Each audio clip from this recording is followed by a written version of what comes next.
Hey guys, welcome to another pickups video where I show you my video game related finds and gifts from the last 4 months or so. And I can say for now that I've added 2 brand new consoles to my gaming room. Let's take a look. So let's start with a Wii pickup. Indiana Jones and Staff of Kings. I already have this game on my PS2 collection, but I've picked also the Wii version, cause it's the only version that features one of my favorite point-and-click adventure games ever made, Indiana Jones and the Fate of Atlantis.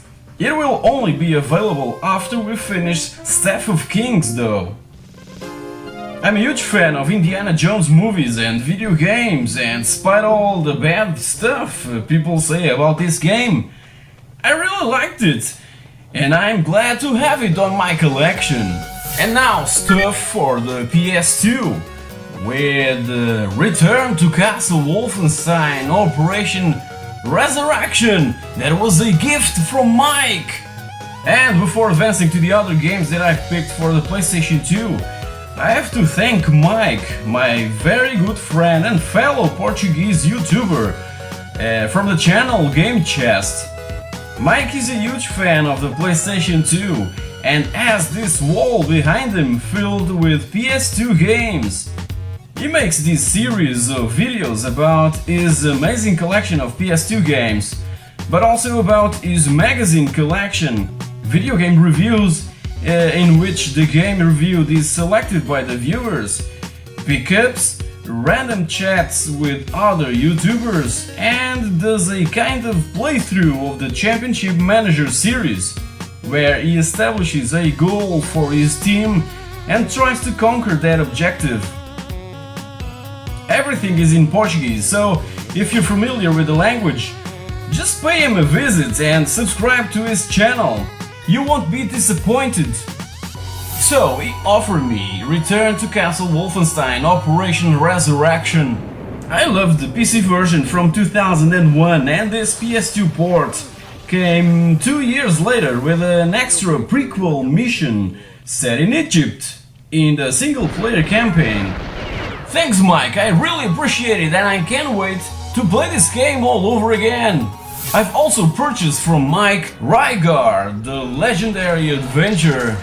This is an action-adventure game somewhat based in the arcade original from 1986 that I used to play a lot back then, and it looks really awesome and with a mythical theme that I so much enjoy. And the other one that I've bought from Mike is State of Emergency, that was published by Rockstar Games in 2002 and still haven't played it. But I know that it was surrounded by controversy, so I have to investigate. Again, go check Mike's channel, the direct link will be in the description below. Continuing with stuff for the PS2, I've picked a small bundle of games, in which Destroy All Humans was included, from Pandemic Studios, published by THQ in 2005. The game is set in late 50s and satires the American lifestyle of that period of time. I've played a bit and it looks really good. Another Pandemic Studios video game, Mercenaries Playground of Destruction. An action-adventure type of game set in an open-world environment, and it features kind of stealth and reputation-based style of gameplay. So we take control of one of 3 mercenaries, and to prevent a nuclear war, we must successfully complete each contract. I have to explore it a bit more.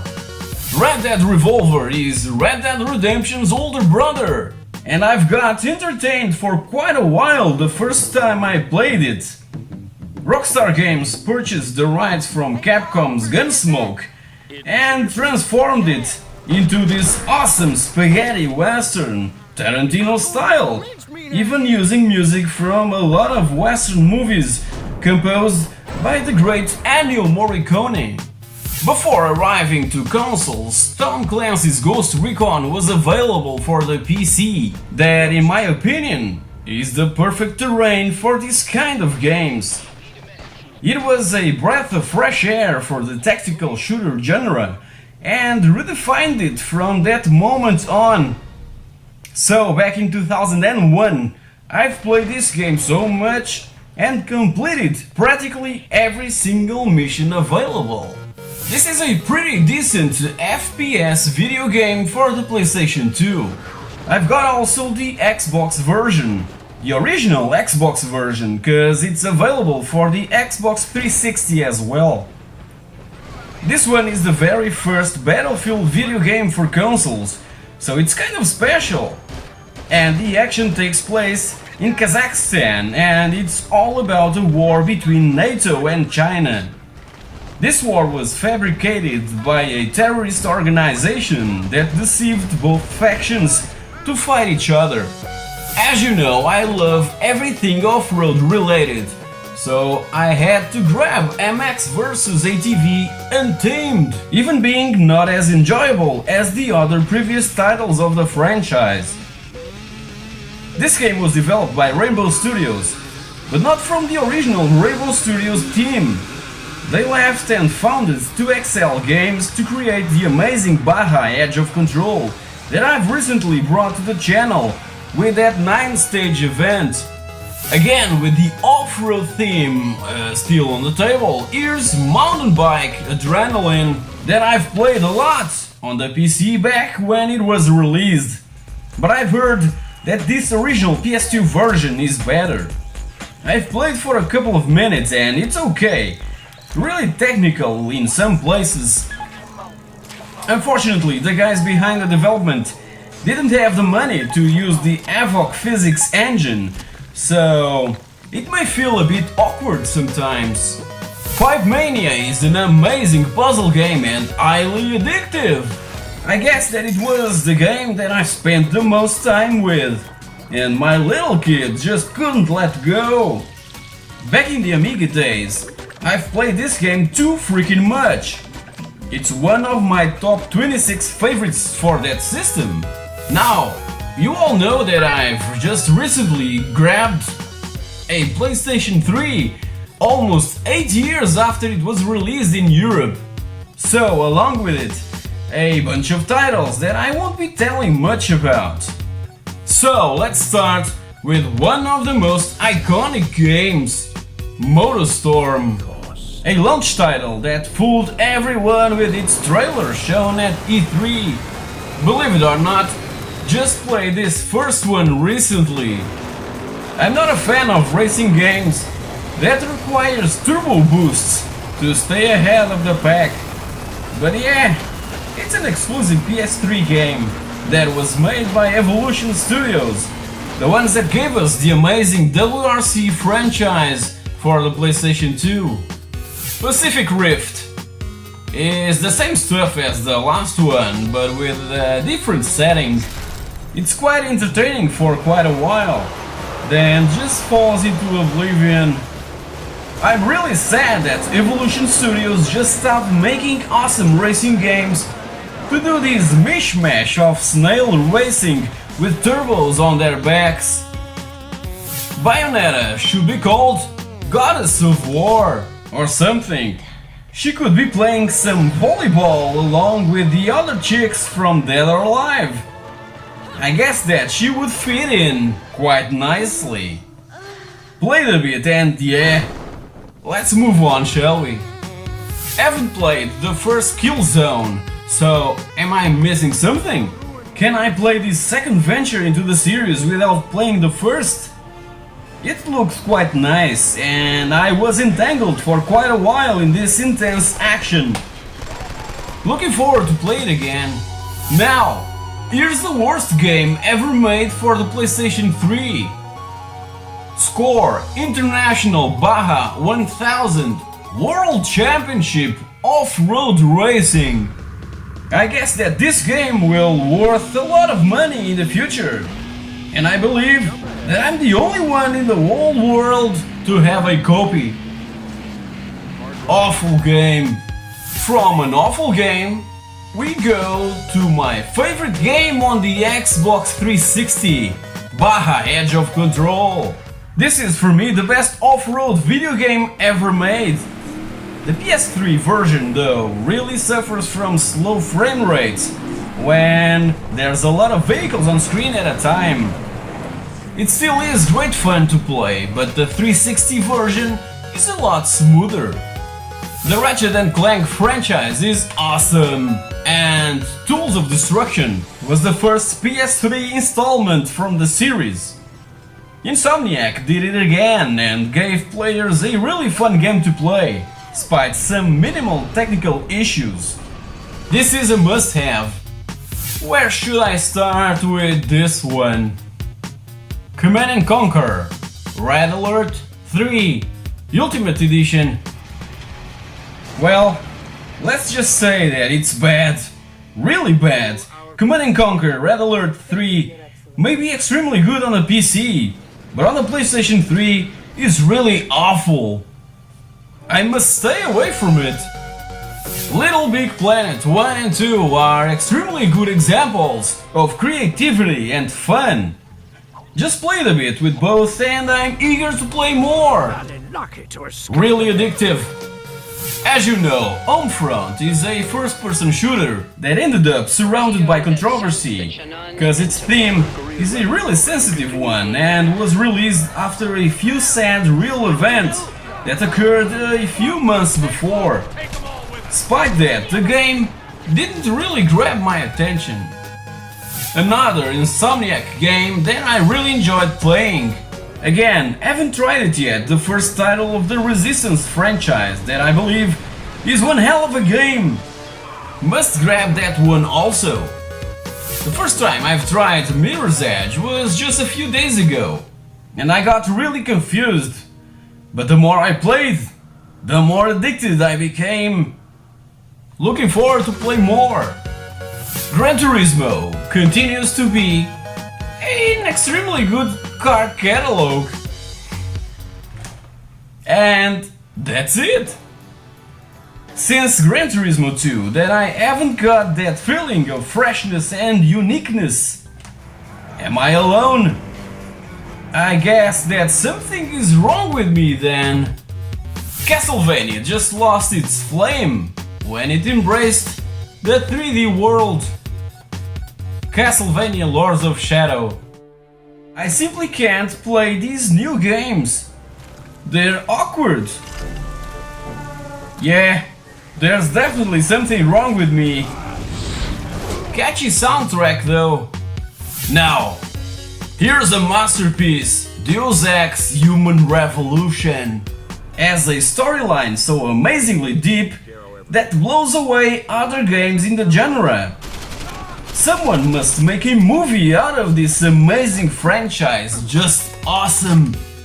Played a lot Crysis 2 on the PC when it came out, and I intend to do it again, but on a console, now that I have this PS3 version. I'm still a bit stiff playing first-person shooters on consoles, but I'm getting there. Many years playing the genre exclusively on the PC with a keyboard and a mouse, you know. What an awesome game! One of my favorites on the PC from the last decade. That airport level is one of those unforgettable moments on video gaming history. Really looking forward to play it again, all through to the end, but now on the PS3. And another astonishing accomplishment, Call of Duty Black Ops 2. Again, played it intensely on the PC when it became available back in 2012. Just love the Call of Duty series since the very first one. Heavy Rain just messed with me right in the beginning. I just wasn't expecting that. When you have kids, you really get moved by this kind of stuff. I almost cried, for God's sake. Awesome immersion that this game provides. Awesome. And to finish the PS3 games, the franchise, the trilogy that the console is known for. Uncharted, Drake's Fortune, Among Thieves, and Drake's Deception. It's my first time, okay? Don't laugh about it.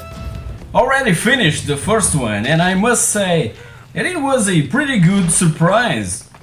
I was hoping for something dated, with many stuff already seen on other titles, but I was involved by that amazing story and ambience. Love this kind of stuff.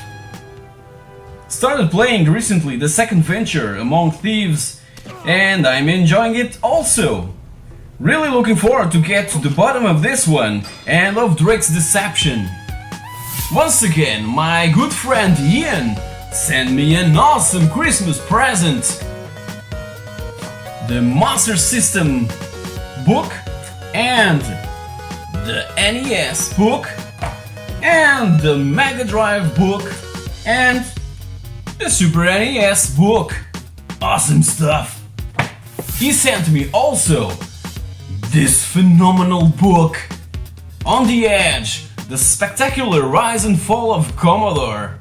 I was after this one for quite a while. It's an amazing piece of reading that I highly recommend to anyone that is interested in the demise of Commodore.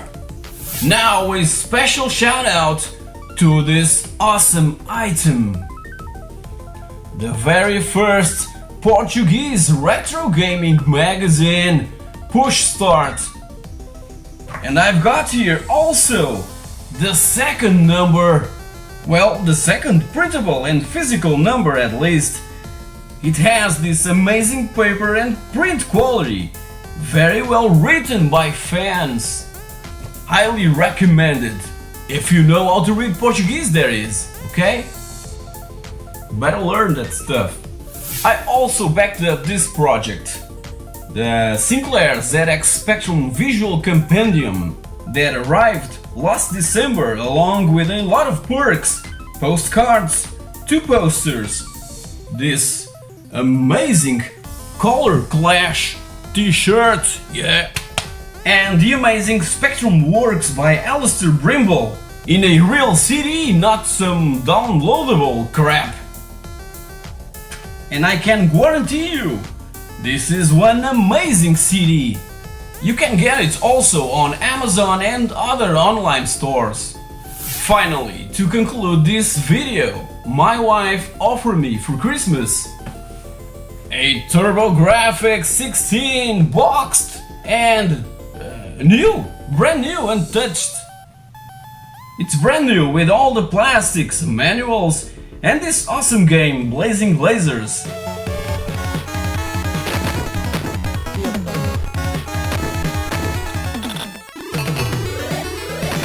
I have now to start collecting for this system. There's a lot of amazing titles for it, and I'll soon make a dedicated video about this amazing system. So, stay tuned! So guys, thank you very much for watching, and I'll see you all next week. Let me know on the comment section below what you think about my recent pickups. And if you've enjoyed this video, like, share and subscribe to the pixelthing.